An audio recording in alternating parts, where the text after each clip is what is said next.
নমস্কার। আজকে দেখুন মরিচ ক্ষেত থেকে কতগুলি পাকা মরিচ তোলা হয়েছে।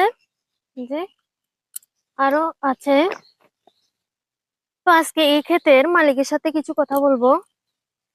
যে দিদি, মরিচ ক্ষেতে আপনি কখন এসেছেন? 12টা। এখনো পর্যন্ত মরিচ তোলা হচ্ছে। তো দেখুন, দুপুর 12টায় এসে এখন 5টা বেজে আসছে। এখনো পর্যন্ত কষ্ট করে মরিচ তুলছে। খুব কষ্ট হচ্ছে। তো এই মরিচ ক্ষেত করে আপনার লাভ হয়েছে কি?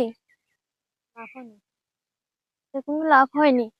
তো এত কষ্ট করে ক্ষেত করে যদি লাভ না হয় তাহলে তাদের সংসার কিভাবে চলবে? তো এদিকে একটু সরকারের দৃষ্টিপাত করা উচিত, যে তারা এত কষ্ট করে ফসল ফলিয়ে লাভ হয়নি, তো সংসার কিভাবে চলবে এদিকে একটু লক্ষ্য রাখা উচিত। পাশে আরেকটি মরিচ ক্ষেত রয়েছে, তো আমি ওই মরিচ ক্ষেতে যাচ্ছি এবং মালিকের সাথে কিছু কথা বলবো।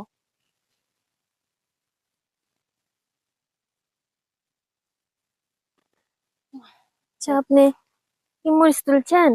পাকা মরিচ। কেমন এই মরিচ ক্ষেত করে আপনার কেমন লাভ হয়েছে? না, লাভ হয়নি। তো ধর অনেক আগে সেট করা হয় না, দেরি লাগাতে সম্ভব উড়িয়ে ফুল গেছে গেছে যখন যাই যে তখন তো সস্তা বাজার। তাহলে বোঝা যাচ্ছে যে বাজারে এখন মরিচের দাম খুব কম।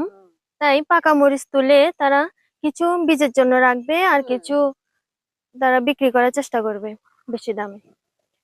তো এখানেও একই রকম বলছে যে মরিচ ক্ষেত করে তারা ভালোভাবে মানে আয় করতে পারেনি। তো মরিচ ক্ষেত করে তাদের কোনো সফলতা পায়নি।